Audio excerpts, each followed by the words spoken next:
to that person. It doesn't even know the person.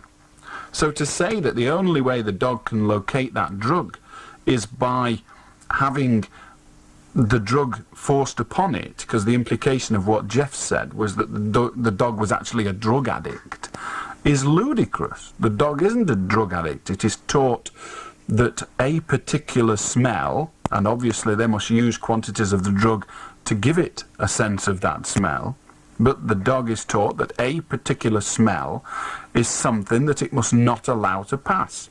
And it teaches, or they are taught, that when they smell that, they must pin and stop the object from whence the smell comes from going anywhere. Yeah, I don't know, Alan, but he wouldn't let go of the case, would he?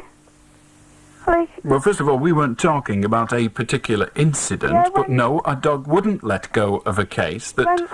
When Diana was there.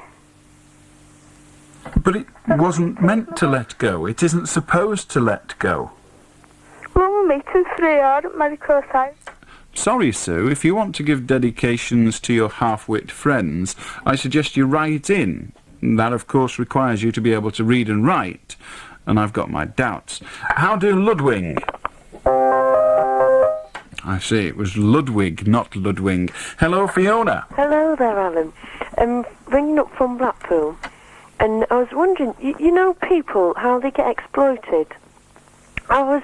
Me of all people should know I was like travelling on the bus one day, and there's like these old ladies behind me really knocking down these punks, saying how disgusted they look and all things. I bet they've like not got a heart of gold or anything. And this like, when we were in town doing the shopping with my parents, this old lady happened to have fallen on the snow, and there's straight away these 2 young lads picked up the lady and said, "Are you fine? Are you all right?" And like they were punks themselves, and there was nobody else around that turned and asked this old lady if she was okay, and like she was like pretty shaken up, but they gave her a little bit of courage and like said, "Are you okay?" and that, and she like really seemed amazed that these people should do such a thing. 'Tis the modern day story of the Bible story, the Good Samaritan, is it not? I think it certainly is, but I don't think it's fair that everybody should knock some other person's, say like, music of interest, you know, say like how they dress, but they should be condemned for it. I think. But Fiona, I don't know what age you are, but when I was a youngster, when I was into fashion, as it were, I recall, often with horror, times when I walked about the streets of Warrington wearing bell-bottom jeans with leather thongs hanging off them, brass studs and chains, and I wasn't even a rocker. That was the hip thing to wear, and people used to look at me and presumably think, God, what a thug. Yeah. And it is inevitable. The people who are punks, the people who are rockers and all those other, if you like, out-of-the-ordinary styles, are that because they want to be different. They want to make a statement that they are reneging and renegading against society. Oh, yeah, I agree. Smashing, let them get on with it. Yeah. But is it not inevitable that the blind, stupid, aged, middle-class garbage that runs this world will condemn them for that? Oh, yeah. Yeah. The punks would be dissatisfied. Let's be honest. They would be most hurt if every little old lady that they met said, "Hey, we think you're lovely." Oh, yeah. They dress like that because they want to be out the bucket. You know, but of course it would. I mean, you hear it so many people from other people, like... Fiona, let me tell you a tale which may well just sum it all up for you. My wife frequently threatens me.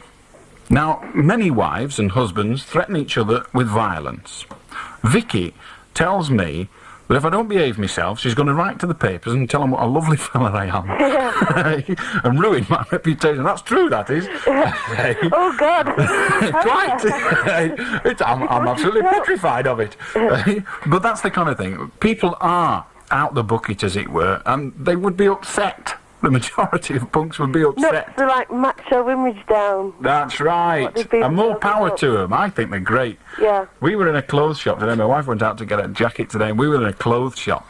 And the girl behind the counter, I think she must have thought I was one of those men that undresses people with his eyes, because I couldn't take my eyes off her hair. It was just amazing. Yeah. But it was super. I mean, more power to him. Anyway, I agree with you. Okay then, Alan. You're not always All right, what you then. look. Okay then, Cheers. thank you, Ta-ra. bye. For example, I'm thin on the inside. Hello, Sharon. Hi. Hi. I was sitting in the living room listening to you with some of my friends, and I heard that you don't take a very much of a liking to Canadians, and I'd be very insulted if you didn't, because I happen to be a Canadian. Nothing wrong with maple syrupers. Nothing wrong at all. A couple of Canucks, everybody should have them. Oh, that's terrible. Well, I've got nothing against Canadians. They're just Americans with their brains knocked out. Oh, God. So, you really don't like Canadians? Or Actually, what? my auntie's a Canadian, and my cousin used to play for Canada at ice hockey. What's his name? I'm trying to think now. Oh, dear. Bassett. No, it's not Bassett. Hang on. It'll come. It'll come. It's me Uncle Max and me Auntie Anne, but that's no help to you. No, it isn't. And his name was Kevin, but what's the surname? Good grief. We never seen him from 1 year. I'm sorry, I can't recall it. My dad'll kill me. I can't recall their surname at all. So you don't, in fact, hate Canadians at all? Nah, I don't hate anybody, me. That's good. I get a bit iffy about the Yanks and the French. But individuals, I'm prepared to take individuals as they come. And Canada, I think, is quite a nice place, except half of them are frogs. Thank you. It's all right. Okay. All right. I'd like to go to Canada one day. Yeah. I might. It's a nice place. But only if my auntie will pay. Which is very doubtful, seeing as I don't know her name. Yeah, that's right. Anyway, good to talk to you. Okay, bye-bye. Ta-ra. That'll do, Paul. Pauline, sorry. Hello, Alan. Hello, Pauline. I'd like to ask a bit of advice, please. Okay. A few weeks before Christmas, we had our house broken into. Alan? Go on, yeah. And, well, what happened is the people haven't been caught. But if they were caught, what we'd like to know is, could we prosecute them ourselves? There are two answers to that, both of which are yes. But I'll tell you why there are two answers. That sounds stupid, doesn't it? First of all, what do you mean by prosecute? Well, like, if they get sent to prison or anything like that, you know, after they've done the sentence. Yes. We mean, could we prosecute them after? No. You can only be tried in this country for the same crime once. Yeah. They must reach a verdict. Of course, if the jury doesn't reach a verdict, a retrial can be ordered. But in the event of a verdict being reached, you can only be tried once. Yeah. Now, it is possible to bring a private prosecution for a criminal or an alleged criminal act. Yeah. So if the people were caught and the police said that they weren't going to prosecute, presumably for insufficient evidence, but in any way said they weren't going to prosecute, Yeah. you technically could bring a prosecution yourself. You would not be entitled to legal aid at all, No. and you would have to pay yourself. And in the event of losing the case, in other words, if the people were found not guilty, you could have very heavy costs levelled against you. Yeah. Because the courts take a very dim view of private criminal prosecutions where the police have decided there is insufficient evidence. However, you could prosecute, using that term in its loosest sense, for restitution. In other words, you've suffered a loss. Yeah, Yes? we have. Now, you could sue for that loss. Yeah. There is a phrase in legal terms.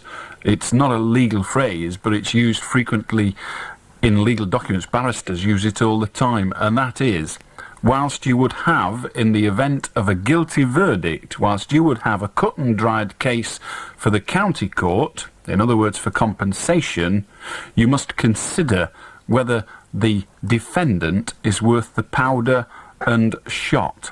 In other words, there's no point suing anyone that's got no brass.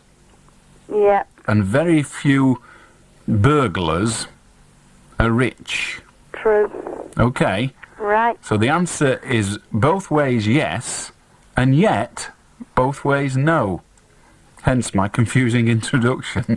All right, love. Okay, thanks very Ta-ra. much, Alan. Ta-ra. Ta-ra. How do, Tim? Hello, Alan. Hello. Well, I'd just like to, what do you think about cashiers on pay shorts back in petrol Well, stations? first of all, I started a little earlier, or said a little earlier, that I do not start conversations with a question. So if you've got something to say, let me hear it. Yeah, well, I've been working in a petrol station now for 2 months, right? And I paid something like £160 back out my wages in shorts, right? Explain what you mean by shorts. I know what you mean, but to most people listening to this programme, shorts are either very little potent drinks or trousers with no legs in. What it means, right, if somebody comes in, right, and fills up and let's say has £20 worth of petrol and then does a runner, right, and you got no registration number and what have you, no ID, then you got to pay for it. Right. Now, in that particular circumstance you've just outlined, and that is one where you've got no ID, no anything, the person's pigged off with 20 notes worth of petrol, why should the company stand the loss of your incompetence? Yeah, but I mean, if that garage is absolutely chocker, I mean, you're talking, the garage where I work at, right, you're talking, right, you've got to look after 8 pumps, right, and you're talking something like about 20 customers in the shop at any one time. And now you're supposed to keep your eye on all shop stuff and the pumps outside and God knows what else goes with it. The answer to the question then is the same answer I've given many times and on more than one occasion opposite companies in the county court and the industrial tribunals. And all I can say is those are the rules of your employment. Those rules are perfectly legal. All you can do with the rest of your colleagues in that industry is to refuse to work under those rules. The problem is that if you refuse to work under those rules, they'll say, fine, leave. I mean, well, probably they will, yeah. I mean, companies like this, I mean, they're just taking advantage now. Of course they're taking advantage. There's that many people on the dole now, so they can afford to pick and choose. They can afford not to bother to pick or choose. They can afford to treat you like dirt, and they do treat you like dirt. And quite honestly, I think companies like the multinational oil companies are disgusting to treat their employees like that. I think it's absolutely reprehensible. The problem is that they get away with it because A, our government, our current government, is against employees having any say in what happens to them. And all this garbage that's been going on about Westland, nobody yet has bothered to consult with the employees whose jobs we're talking about, the rest of their lives we're talking about, not just a few quid for a few shareholders. And oil companies are like that. They're multinational rip-off companies. It's to be expected. But it comes down to, Tim, that is the law. You either accept it or you reject it. If you reject it, they will order you to leave. And in a non-union industry, it is inevitable that you will be ground under. Okay then, Alan. Okay. Okay. Cheers. Ta-ra. How do, Bob? How do, Alan? I was unfortunate enough to be in hospital a few weeks ago, and I was listening to your programme. Which was unfortunate, listening on the being in hospital or listening to the programme? Oh, we're listening to yours, it was grand. What happened was, I was listening to this woman that had a cat flap problem. Oh no, we've banned cat No, flap. but I've spent quite a bit of time listening to it and working out a way how to cure it for it. Alright, you're the last one. I've had a belly full of cat flap solutions. Go. She had a problem with the cats coming in. Yes, I know, and out. it's strange cats visiting. Yeah. Well, if she gets a digital display, because microchips are very cheap nowadays. Yes, they are indeed. So if she has a cat flap put in with a digital display map, so that the cat is weighed before it goes out of the door, so it registers the weight of the cat, and then it goes out of the cat flap, and on the outside there's another mat, right, with a little funnel over it that blows warm air, so the cat goes out to do what it has to do, and then as it's coming in, if it's been raining, that will be added weight to the cat, which would show up on the display, so it wouldn't let it in. Now this funnel blows hot air, and what it does... I've got to interrupt you, Bob, because we've found a problem. What? Well, the only reason my cat goes out is to crap in next door's garden. Yeah, but if How heavy is it? How heavy is it?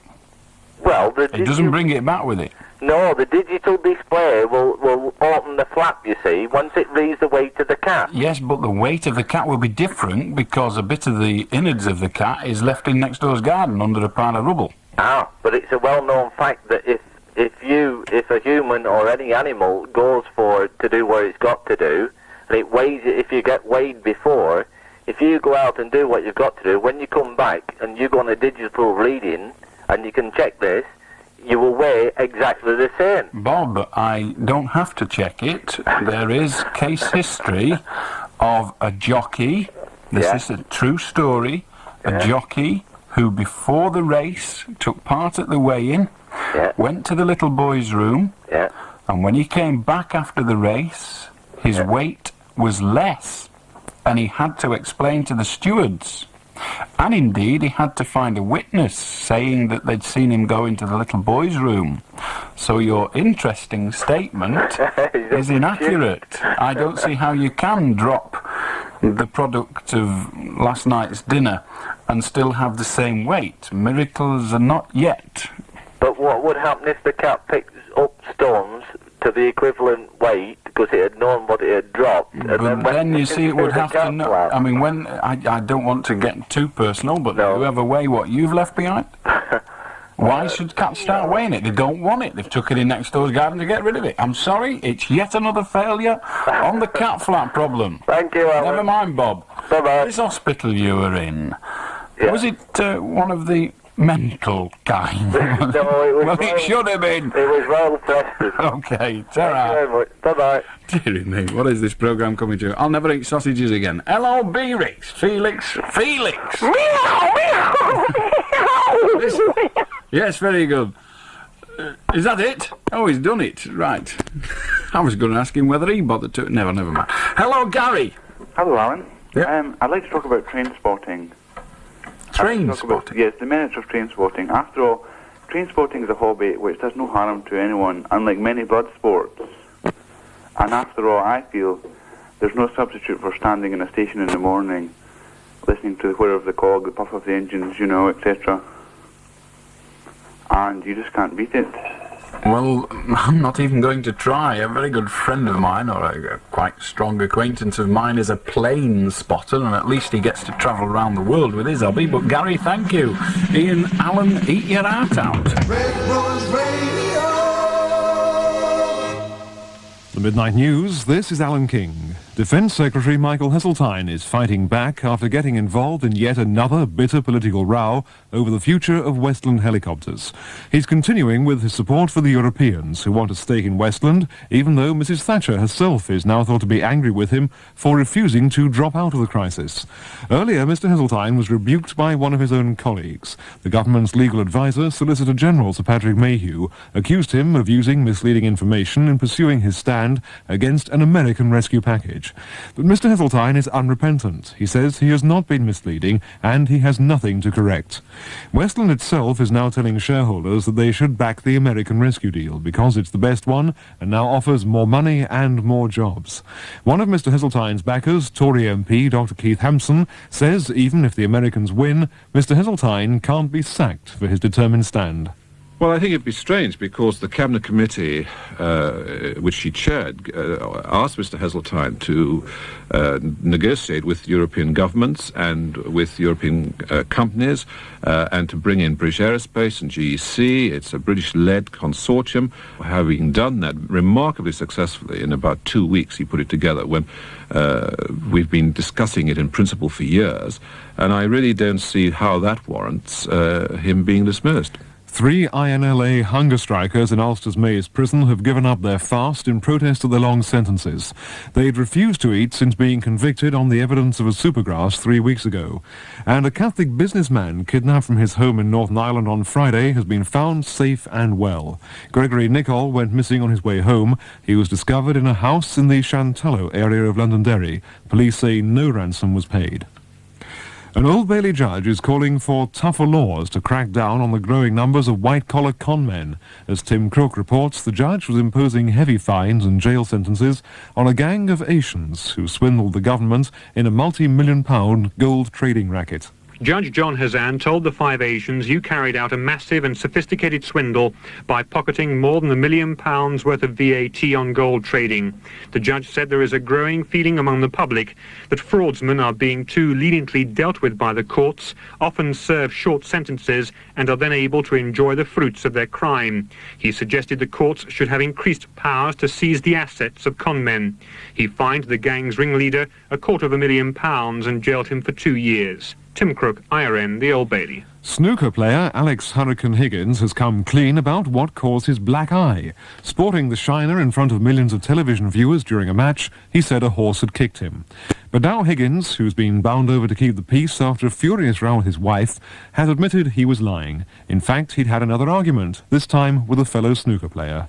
During this big match with Dennis Taylor, I didn't want the press to know anything. Independent Radio News.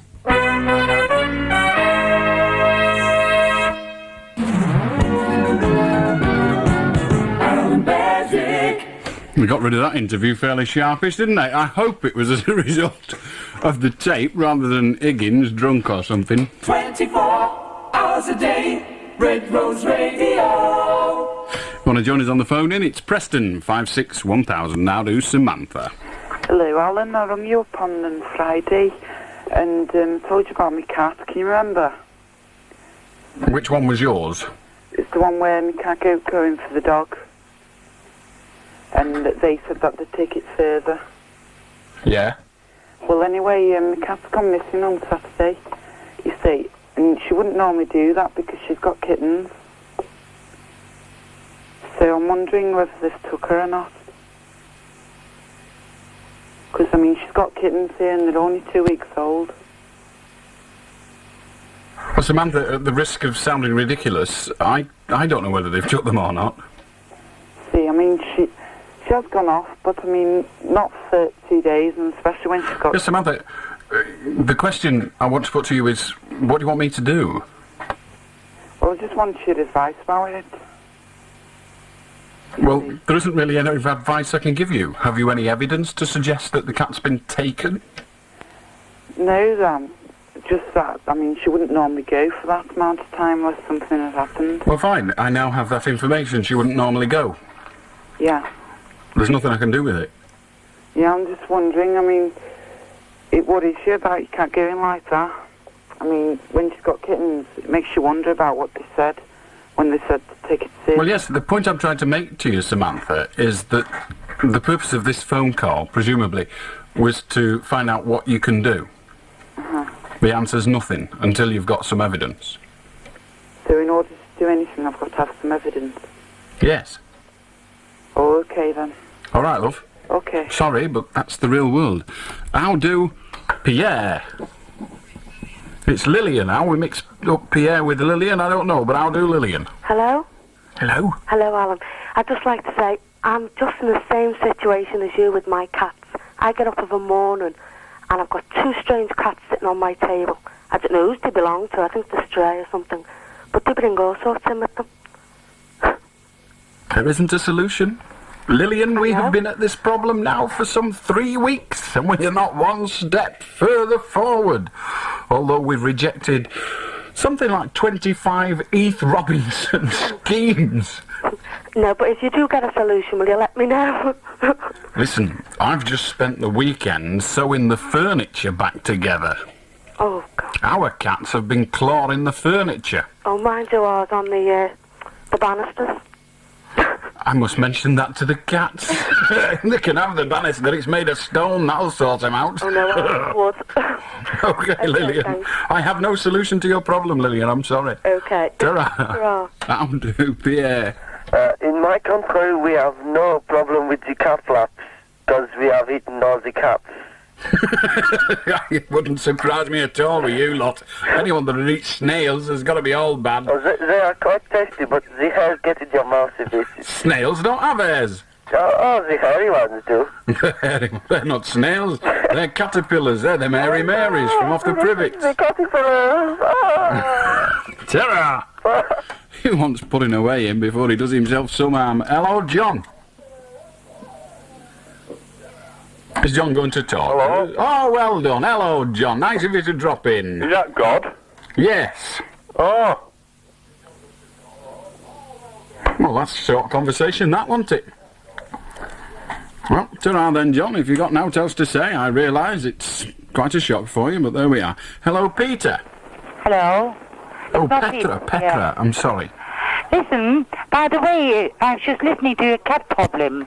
My cat does that, of course, scratching your furniture like mad. But my son has found the answer. He got a tree in the hall. So That's a good idea. Look around for a tree, and his cats, and he's got several of them, scratch the tree. I can't say that properly. Scratch the tree in the hall. Right, I'll get a tree then. Right? But that's no. I will open the front doors, nobody business, but we'll have a tree, right? I know. I'm looking for one myself, a tree. Well, listen, that's not what I was going to say. Listen, do you ever listen to a conversation with half an ear? You know, you listen... Every night, love. Well, I once listened to a phone-in, and I was busy doing something, and I kind of listened, you know, and this was all about rape, and the price of rape. You know, they were haggling about the money. So much for rape, and so much for this one get. You remember when we had that conversation on this programme. Did we? Oh, well, I've only just accidentally came on your programme. Don't worry. I didn't half get a shock, you know. I'm delighted, but by gum, it's a marvellous programme, isn't it? Well, okay, but what do you want then, Petra? Well, listen, so, now then, when you listen sort of with half an ear, and you hear this sort of conversation, if you're an alien coming down, you wouldn't know what the hell was going on. So much for a leg, so much for an arm, so much for rape, so much... You know, it's all cash, isn't it? It is all cash. I never get any, but I know what you mean. No, I do agree if I was being raped. Don't know if I would cry, but if I was being raped, I would want plenty of money, of course, so I'm not against it. But to listen to it, it sounded dreadful. I'm sure it does. Whenever you talk about any emotive subject coldly, I know, but it sounds dreadful. You know what I wish I were? Father Christmas. When I listen to your phone calls, I wish I were Father Christmas and I could give everybody all the things they want. Well, if ever you become Father Christmas, you can come round our house. There's loads of things I want. All right, Petra. This program very much. Thank you. Ta-ra now. How do, Bob? Hello, Alan. Oh. Hello. Hello there. Yes, what do you want? I wonder if you can help me about property and leasing. Not very good at that. Go on. What it is, if you sign a lease, shall we say, for 5 years, and after 3 years you can't carry on with the lease, can the person that has leased the property to you sue you for the other 2 years? Yes. They can. More than likely. It does depend on the terms of the lease, but you will find that most leases with a fixed term include that clause. I see. And as well as that, if you sign a lease for 5 years, can the leaseholder alter your rent, shall we say, from a stated sum to another sum? That depends on the terms of the lease. So you've got to in some cases, yes. In other cases, no. I see. So you've got to read the lease thoroughly and read all the small print. Indeed you have. You've not only got to read it, you would be well advised to get someone who understands such legal documents to read it for you before you sign it. Okay. Now that you want to try and get out of it or not have your rent... To get out of it, I haven't signed it yet, so I want to know the ins and outs before I sign it. Are you with me? In that case, given that you're talking about 5 years, how much rent are we talking about? 36 a week. 36 quid a week is something like 1,500 a year, getting on for 1,600 a year. That's right. Over 5 years, that's £8,000. Quite a lot of money, you know. £20 or £30 with a solicitor would be money well spent, wouldn't it? Fair enough, Alan. Thank you very much. Okay. Thanks a lot, Alan. Ta-ra. Good night. How do, Carol? Hello, Alan. What do you think about the French pop star who's singing the song against Margaret Thatcher? I wish he'd release it over here. Do I? Do you think it's causing a fuss unnecessary? No, I think it's causing a great fuss, and it's super. Shows you how much he's disliked, though, doesn't it? Well, that's a bit unfair because his previous record, which also did rather well, was about the current president, whose name I've forgotten. Is it Mitterrand? Oh, yeah. His previous record was about Mitterrand, and that did rather well as well. Yeah. But Thatcher came next to last amongst the world leaders. She was second only to Gaddafi. Yeah, my brother was telling me about that tonight. He said that to me. And what I want to know is what's Gaffy done to be worse than her? Never mind. All right, Carol. Okay, thanks. Good night. Cheers, Sarah. How do Susan? Yeah, hello. It's Susan here from Bolton, and I used to be in children's homes, see, like Moss Nook and this lot. We've got to stop you because you've told us which home. Oh, I'm Can't allow it. Sorry, it's all right. It's not your fault. Well, I didn't know, see. Yeah, well, okay. Don't worry. Ring us back tomorrow, and we'll do it then when we don't know who you are. But we mustn't identify places because that's not fair on them unless they've got the immediate right of reply. Hello, David. Hello, Alan. I was just wondering how you got on with my mother-in-law. She left here last week. Remember you? No, don't laugh. Hey, don't laugh. It's not funny. And listen, she left here to meet you in the car park. I'm just wondering that I've been listening to your program all week, and we haven't had any appeals from you to take Oh, well, back, you know. she's in the boot of the car. I keep her in the boot of the car. It frightens drivers away from running in the back of me. I can understand that. What I wanted to do, if you haven't seen her, was to appeal to people. If she'd seen her, we don't have her, so we want her back. Oh, well, I shall send her back, no trouble. I'll immediately release her from the boot of the car and get a picture of her. In the house now, you know. Yes, well, I've got rather attached to her. No, she stopped for a fortnight with us. We enjoyed it, she enjoyed it. We had a laugh over the phone in that I did, She's now back home. Hopefully she's listening to your program at home. Okay, you're not going to do a dedication to it, are you? No, I'm not. No, you're not. Good. Thanks, Alan. Say goodnight. Ta-da. How do, Colin? How do, Alan? Hello? Well, yeah. Yeah, I want to know if you could give me a bit of advice, mate. We'll see. Yeah, well, I got me brother a computer for Christmas. Now, the computer works perfect, the data, like, you know what you put it in through. But you get 10 free games with it. Now, only 3 of the games will go in. It crashes, like, they won't go through. Could I take it back to the shop, just the cassettes, and ask them to exchange them? Yes. You can, yeah? Yeah. Oh, great. Okay. Yeah, thanks. Ta-da. Ta-ra. How do, David? Hello, Alan.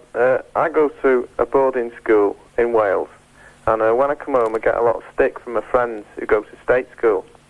And I think they're being pretty unfair, because my dad has got to spend his hard-earned cash by paying for my education course, which I'm grateful. Do you think that my friends are, correct in giving me stick for going to a public school and not a state school? Correct, incorrect are not really words that hang well on that question. The answer is they have the right to. And to say that your dad has to spend his hard-earned cash in that way is at best misleading. He doesn't have to, he chooses to. No, he chooses to, because, he wants what's right for me, you see. Fine. And, but I get called, like, stuck up and toffee notes, which I'm not really. I'm not, I get called rich and things like that, and I'm not at all. My dad's working hard to send me there because he wants me to have a good education. Bought privilege will inevitably bring the allegation of, what should we say, hierarchy. You cannot be a member of a bought privileged society and say you are not considering yourself, or at least your parents, considering yourself to be better than others or in a better position than others. Indeed, if your father does consider that you're not in a better position than others, then he's presumably wasting his money. He is buying that privilege for you. You are therefore receiving a privileged education. You are therefore available for ridicule. Yeah, but, let's say, would you ridicule me for going to private school? If I was a child, I feel sure I would, yes. But, would you feel offended if you went to private school and someone ridiculed you? If I was a child, yes. I am not a child. I am not in either of those positions. I ridicule people frequently on this programme, and I am frequently ridiculed. It doesn't bother me a dot. Well, Alan, just as a last note, I bet you can't guess who my father is, can you? Well, if you have no desire to try, Well, and you're not allowed to tell us either. Well, It doesn't matter, you're not allowed to tell us. It's that bloke. You're not allowed to tell us. Oh, well, see yourself. I do. Goodbye. How do, Peter? Hello, Alan. Just coming back on the problem you had before on your cat or cat flaps. I've had the same problem with R2, and what it is that cats try to come in and nick their food and everything like this. That's right. And I've thought about it a bit, and there's basically just two ways of stopping them. My job is to do with electronics. One way is an active way, where the cat has to have round its neck some sort of transmitter or... Yeah, we've already rejected this, Peter, on the basis of that a cat could get itself caught in a tree and hang itself. Yeah, but there's... in that respect, is that they do sell flea collars and such like that. They do have elasticated bands. Indeed, and I don't approve of them. Well, our two cats do have them at the moment now. Fine, I'm telling you that I don't approve of them. Therefore, I reject anything that requires the cat to wear a collar. What was the other one? Right. Well, the other way is the reason why I was saying that there's an active way, which is the way of having a transmitter. The other way is the cat would have to wear something to identify it to the flap itself, i.e., it would have to have a metal tag in some way. Can't approve of that. I know, again, but there again, there's no other way. You have to somehow identify the cat. Yes, you do have to identify the cat if you are to use such a system, but the requirement of the system is that you risk injuring the cat in some way, either with a collar or a tag. Neither of those ways fall in line with my belief that you should not molest the animal in some way. Well, surely that... There's no surely. All that the cats wearing all these flea collars and such like, they are helping the cat in that way. The elastic... I'm sure they do, and to be perfectly honest, when our cats need delicing, they wear a flea collar for a day. They're kept in for that day so that they can't do themselves a mischief in the branches of trees and the like. But surely to be effective, you have to have a flea collar on for more than one day. Indeed you do, and we have to decide whether we're going to allow the cat to have fleas or whether we're going to allow it to choke itself. And I prefer the fleas, to be honest. Well, the other way around it is actually to get rid of the fleas is the way... Well, there are ways. Use aerosols, but yeah, if you use an aerosol in our house, one of the cats just flies straight out the cat flap. That's right. Well, we use this powder that you can... Well, my wife can do it. I can't go anywhere near them to do it. I'm allergic to the damn stuff. Perhaps I'm a flea. But no, well, I was just... But the answer is I don't approve of cats wearing collars, you see, so there's the problem. Well, what happens if ever they get lost or anything like that? Then they get lost. If they get lost, it's because they don't want to come home. Cats aren't thick, they're not like dogs. But surely, big, stupid dogs. Surely a cat, kind of, that is, say, out happily playing in a garden or something like that, oversteps its mark and happens to go into the territory of where a dog is or Cats something like don't get lost. Yeah, but surely... Cats don't get lost. They aren't dogs. They're not stupid.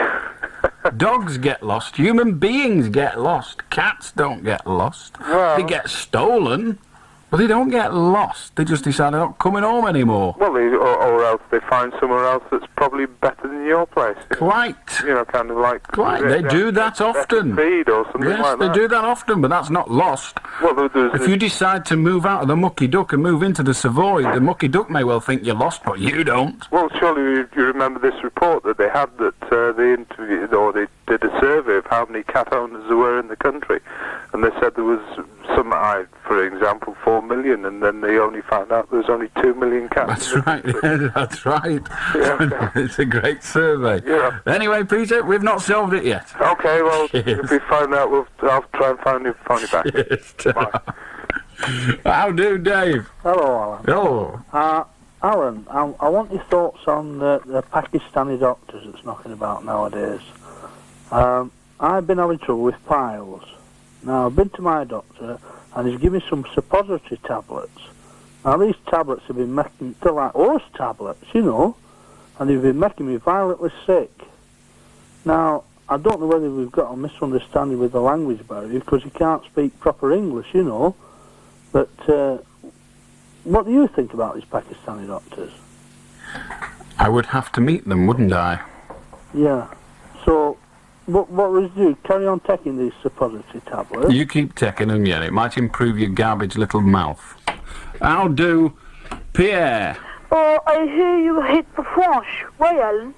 Because they're all children like you. Go away. Come back when you're 16. Hello, Peter. I'd like to talk about the game called Commando. How do another Peter? That's Peter. Peter from Blackpool. If you wish. Yes, that's me, Alan. Very good. Right. I mean, I've got intercepted with piles or something. Well, don't worry about it. I hope you get better. Now, what would you... Piles, it's the fellow Yes, yes, very good. We're not really bothered about what the fella before you had. Would you like to tell us what you'd like to talk about? Well, I like to talk about this hospital job. Which hospital job? You know, paying down, paying off people that's doing a bloody good job, for the people of the country. As you know, which you know yourself, I've been in hospital. I don't know if you have not, Alan, but I've been in hospital and they do a very good service. And I don't believe in what they're doing in closing hospitals down.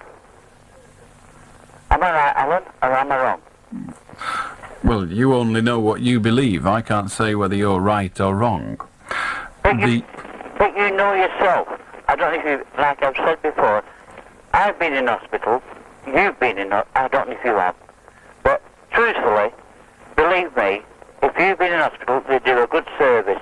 And why should the government shut down hospitals when they're necessary, required? Am I right or am I wrong? Well, you can't be right or wrong when you ask a question. Only answers can be right or wrong. The question is a perfectly valid question, if that's what you mean. Yes. Is the government right to close down hospitals? The government is right in its belief. In its eyes, it's right.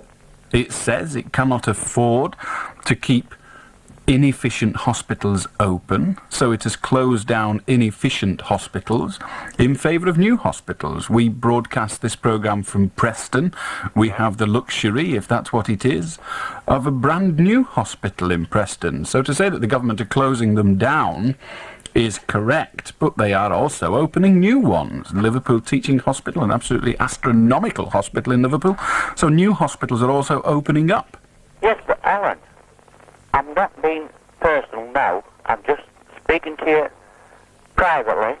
Well, I'm not privately. I'm on the air, as you Just know. go to the point, Peter. Yeah, Don't but worry about it. I'd like to know, why are they doing such things? Like you said, they're opening things, these hospitals, but why are they closing the other hospitals? I mean... It's a fairly simple answer, Peter.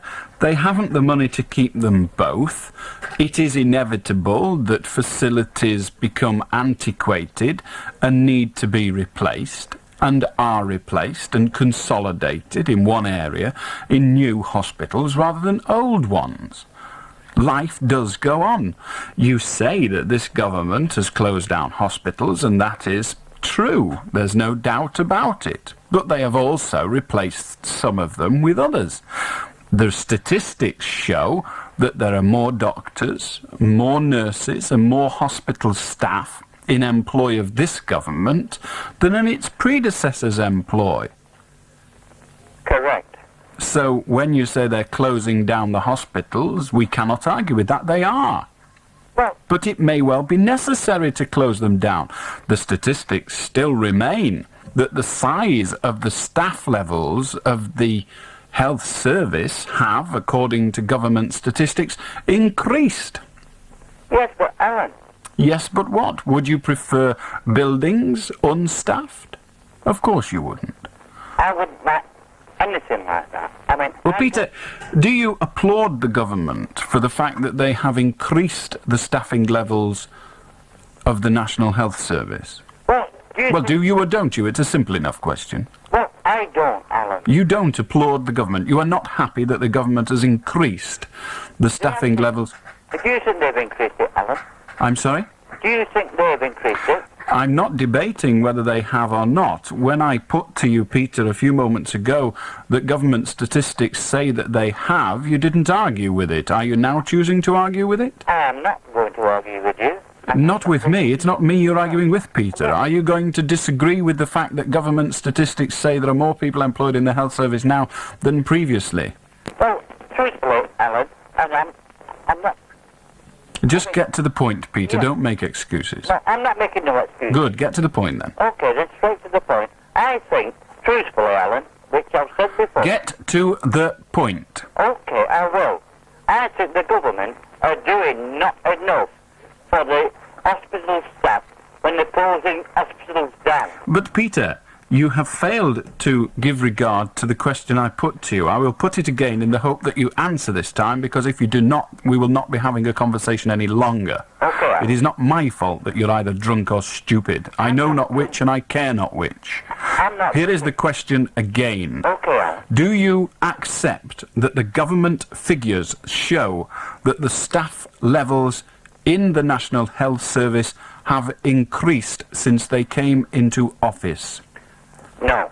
You don't? No. Then it is impossible to have a conversation with you. Okay. Good night. How do, Barry? Oh, Alan. I'd just like to ask your advice. I'm a security alarm engineer, and obviously every day I see crime going on in people's houses.